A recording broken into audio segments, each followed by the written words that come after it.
Kano State has the potential to meet the nation's rice need, but statistics provided by the State Agricultural and Rural Development Agency indicates that the state produces only about 20% at the moment.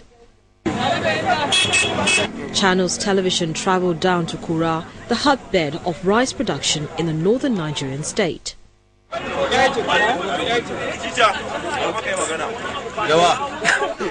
Each of the farmers here produces between 150 and 200 bags of rice per season, depending on the amount of rainfall.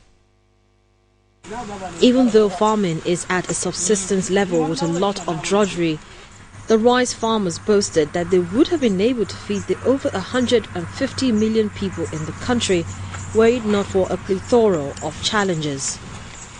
We have a lot of problems cultivating rice. We need irrigation, we need fertilizer, we need tractors. Manual labor, as we're doing now, would not produce the amount of rice needed to feed the whole nation.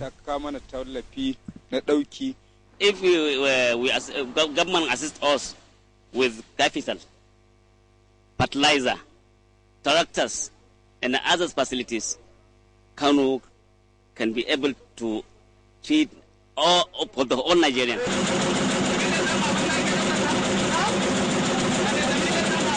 The rice produced here in Kano is said to be more nutritious than the imported one. Yet Nigerians tend to prefer foreign rice, which is cleaner and free of shafts and stones. The Kano State Commissioner for Agriculture, who has been unhappy with the state of affairs in the state's agricultural sector in the last 8 years, promised to create an enabling environment for rice farmers in the state.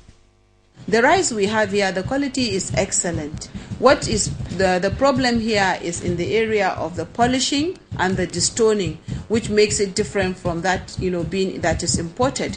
But by the time my government comes in, because we are right now at the point of intervention, most likely before 1 month you will hear, we are already providing the rice clusters with the destoning machine and giving them more the polishers and the stone, that the sorting machines. So once we are able to get this, our rice can compare with any of the varieties imported into the country.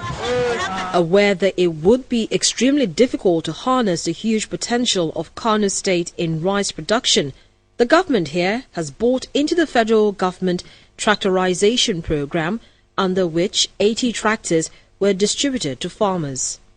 From our records, this program has been on for some time, at least 2 years. But when we came in, we decided that we have to bring it to the limelight. We have to bring it to reality. So far, the federal government has paid its own 25%. The Kano State government has paid its own 15%.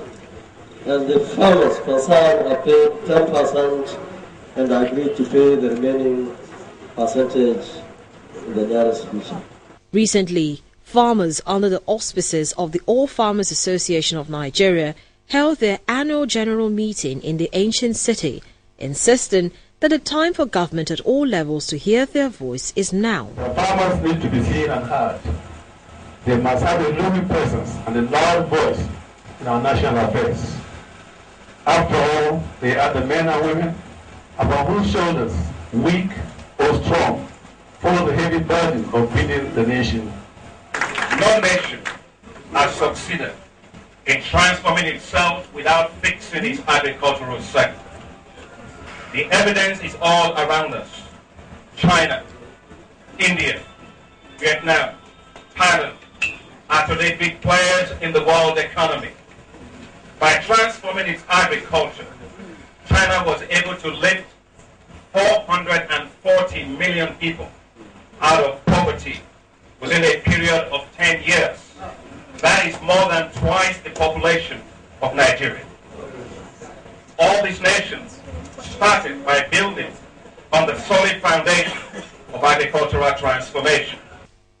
Nigeria is a big country with the largest population on the African continent, and if the national rice demand is to be met, there is need for a transition from subsistence agriculture to mechanized farming since the daily toiling as is being done by these farmers here would certainly not make Nigeria self-reliant in rice production.